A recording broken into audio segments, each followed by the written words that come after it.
Today, I'm going to show you a demo on how Meraki MX and Dual MFA can integrate together to provide a better security posture. This video is split into three parts. First, I'll show you the administrator's login experience using Dual MFA. Next, I'll show you the user experience using Dual as an MFA to log into the Meraki MX client VPN and Office 365. The last part of this demo, I'll show you how to integrate Meraki MX Client VPN with Duo. I'm going to show you how easy it is to use Duo as an MFA. In this demo, I've set up three machines. First, there's an administrator machine that I'm using to connect, and a Windows 10 machine that I'm using as a jump host set up in Azure. Lastly, I have a Windows 2019 server set up in Azure as well. For those of you who are familiar with Azure setup, it is usually not recommended to allow direct RDP access to the hosted machine. You're recommended to set up a site-to-site VPN to only allow access from a secure network. But for the mid and smaller size businesses, this might not be an optimized option for a start. So what I'm showing here is another way to access the server in Azure or AWS using a jump host. It is not the best option, but it can be an option to start while you build up your security posture. And definitely better than allowing RDP access without additional protection.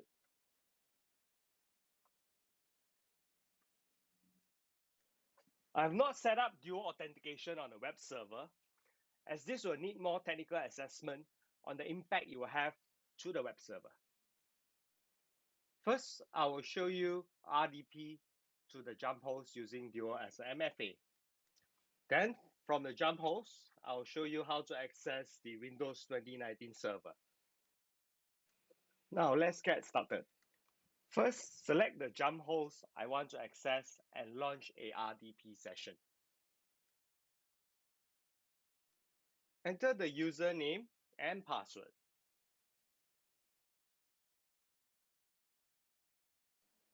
You will see a warning on the certificate that you are using to establish the RDP connection is not verifiable.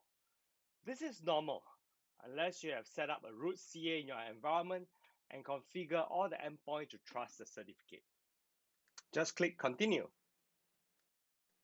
You will see the remote session launch, and of course, with a Dual MFA prompt. I've set up Dual MFA to send a push notification automatically. Therefore, you can see that the rest of the MFA mode is grayed out. This can save the user from having to click on selecting the mode for the MFA every time they log in. You can see on the iPhone on the left that a push notification has been sent to me, the admin. You can see on the screen what this request is for. In this case, the user CyberDraco admin is trying to log in to the RDP session. Tap on the Approve button to allow this login. Once you do that, you can see that you're logged into the jump host in Azure. Now that I'm in the jump host, I'm going to launch another RDP session to the Windows 2019 server. You can use the jump host to access your network devices, Windows and Linux servers from within the Azure network. I can easily go to the Search tab and find the Remote Desktop Connection app. Enter the IP address or the host name of the server that you're going to launch the RDP session to. Then click Connect. You will usually need to key in both the username and password for this screen. But since this is not my first time launching the RDP session, I'm only required to enter the password. As explained earlier, you'll see the certificate warning for all your RDP session, unless you have done some form of cert management, or you can just select Don't Ask Me Again to turn that off. Since I have not implemented Dual MFA for the Windows 2019 server, after authenticating with the username and password, you'll get access to the server immediately. That's all for the demo for the administrator's experience. Now, I'm going to show you the remote worker user experience using Dual MFA to log in. I've set up a user, Demo Draco, who has access to both Office 365 as well as a remote office protected by Meraki MX. First, I will show the user login into Office 365 with Dual MFA, followed by an example of using Dual MFA to connect to the remote office through the Meraki client VPN. Let's get started. I'm going to use a Windows 10 machine as Demo Draco workstation. You'll see the credential and the device I'm using here is different. I'm using an Android smartphone now instead of the iPhone in the previous demo. Let me launch the office.com website to log into Office 365 using my Demo Draco account.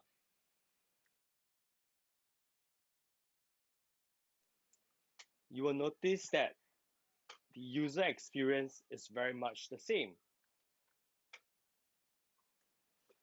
After entering the password, you will notice that I'll be prompted with my Dual MFA page before I can proceed.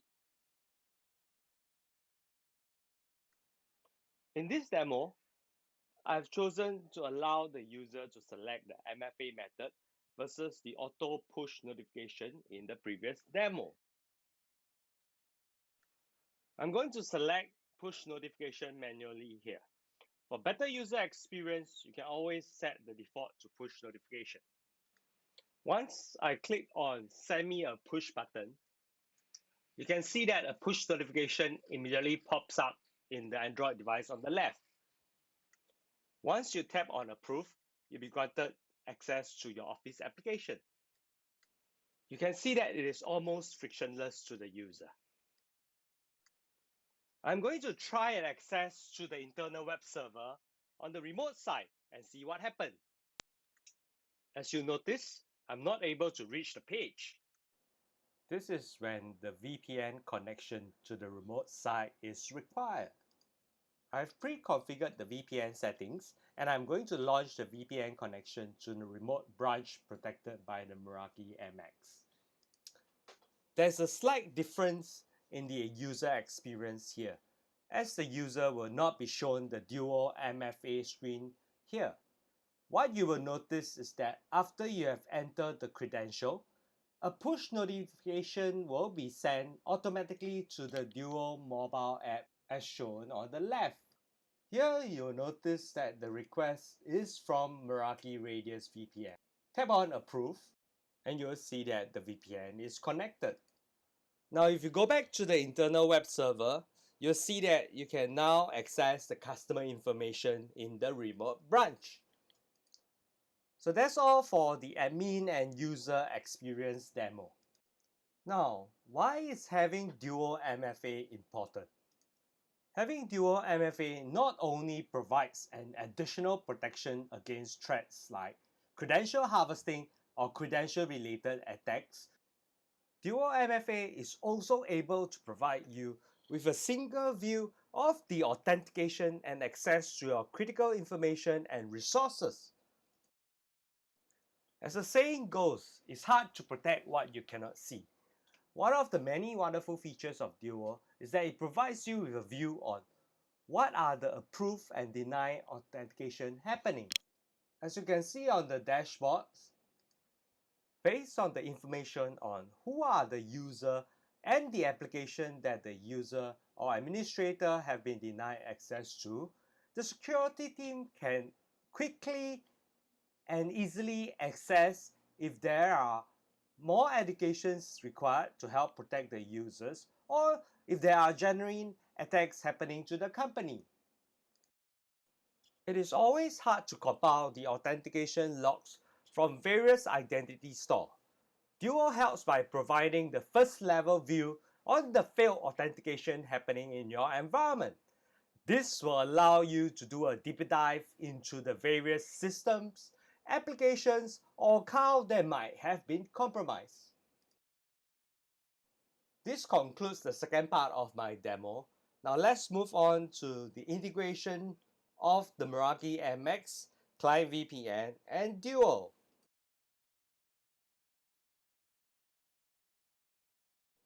What you see here is the setup for the Meraki MX Client VPN with DUO, integrating with AD as the identity store.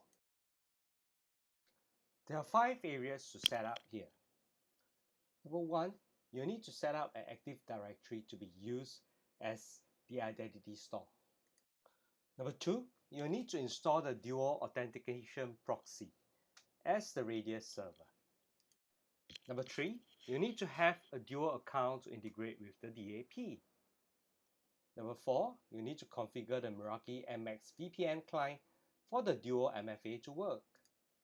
Number 5, last but not least, you need to configure your remote laptop to authenticate with the Meraki MX.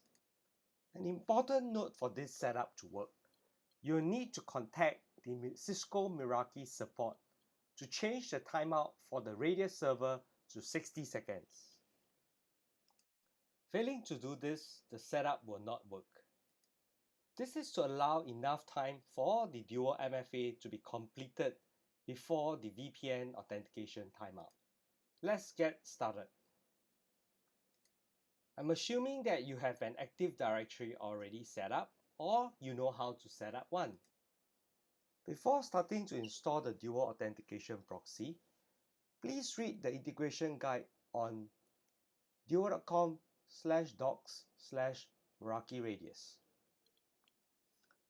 You can always install the DAP on another Windows 2016 server, and Windows Server 2012 or later is supported.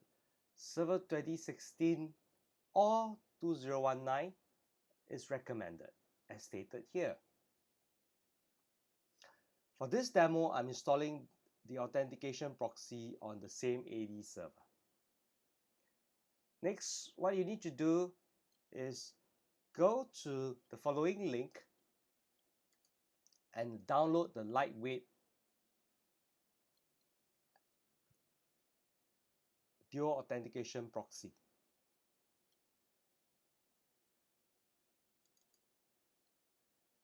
Launch the Dual Authentication Proxy on the target server and just follow the on-screen prompt. Make sure that the account you are using have the administrator's rights.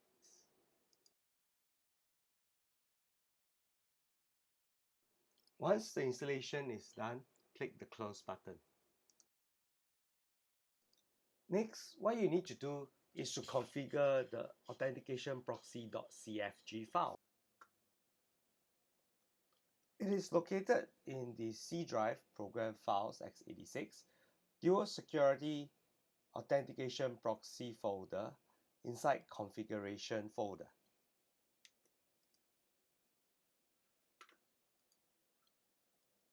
Open the authproxy.cfg file with any text editor. You can basically bring up the Active Directory users and computers screen to make sure that you have the information of the service account that you're going to configure on hand. I'm going to put in the AD IP address next to host under the Add Client section. Next, I'm going to put in the service account information. In this case, my service account is Dual Service Account. You will then need to put in the service account password. I'm going to put XXX in this example. Then you will need to put in the search DN, which is effectively your AD schema. Now to check the schema on this AD, I'm going to go to the Windows PowerShell and choose Run as Administrator.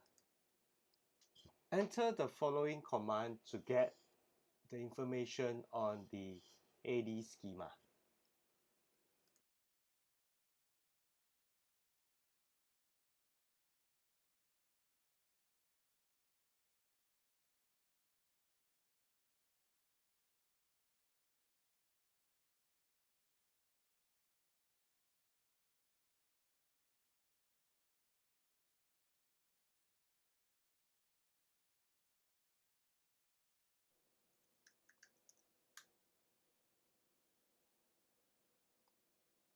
As you can see, my schema configuration, my domain controller is skydraco followed by .com as specified here.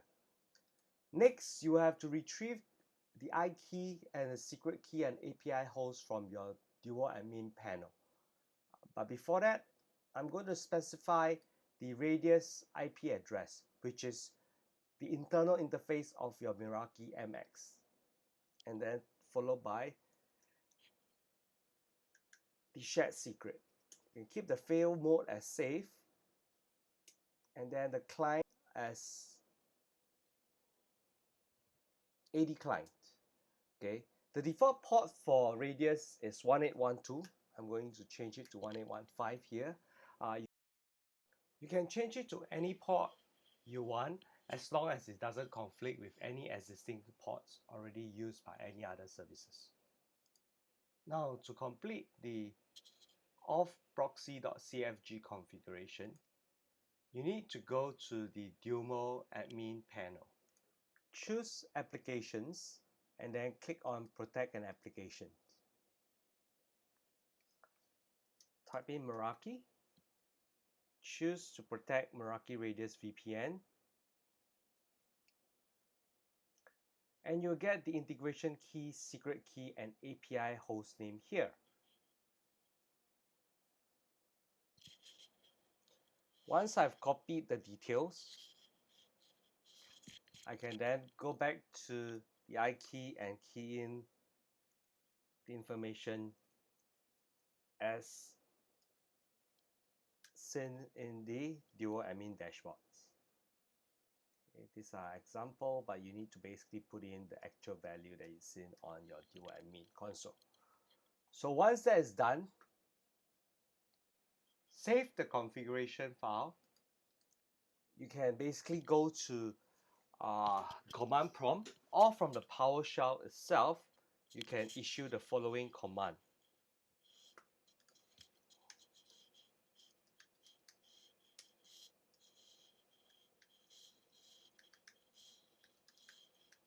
Net start Dual Authentication Proxy. And you should see the services being started successfully. You have completed item number 2, Dual Authentication Proxy setup, and 3, Dual Account setup by now. Next, we'll configure the Meraki MX client VPN. This should be very easy as well.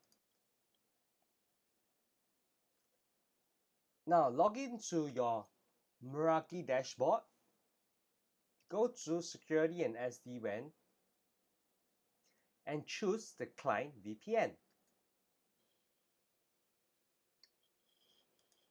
Now enable the client VPN server if it has not been enabled. Then create a new subnet for your VPN client. This subnet should not be conflicting with any of your internal subnet or VLAN. For this demo, I'm going to use the Google Public DNS. If you have integrated with Umbrella, you can basically use Umbrella as the DNS server. We'll not be using Wins for any of the VPN clients, so we will leave it as no Wins server.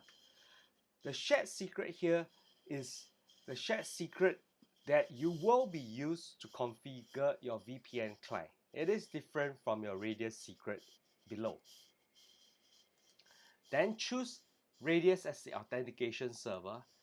Enter the host of your Dual Authentication Proxy, which in this case is the same IP address as the AD server. Remember, during the configuration, we have changed the default port from 1812 to 1815. So we're going to keep that as 1815 and enter the secret key. This secret key is the secret key that you have configured on the auth proxy.cfg file. Once that is done, click on Save Changes. And that's all you need to configure on the Meraki dashboard. We have now completed number 4, the Meraki MX Client VPN configuration. The last step is to configure the VPN client. In this part of the demo, I'll show you how to configure the VPN client on the Windows 10 machine. First, launch the VPN Setup. You can do this by typing VPN on the search bar and then selecting VPN settings. Then click on Add a VPN connection. Select Windows Built-in as your VPN service provider. Give the connection a name.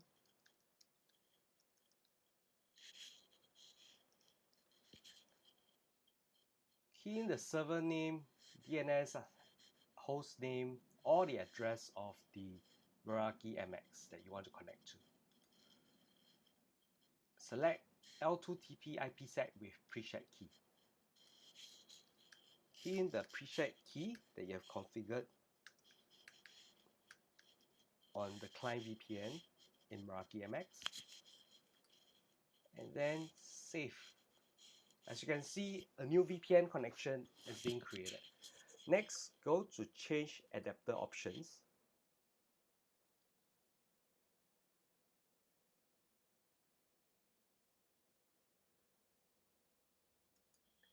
Right-click on the VPN connection that you have created. Go to Security, allow this protocol, and select PAP for the authentication type. Once that is done, click OK. Now you can test out the VPN connection. Click on Connect. It brings you to the network bar here, and then click on Connect again. Enter the credential of the user that you have set up to allow for VPN connection. Key in the password and press OK. As you can see, you're now prompted for the authentication. Tap on Approve, and your VPN connection is established. To test the VPN connection, I'm going to access an internal web server.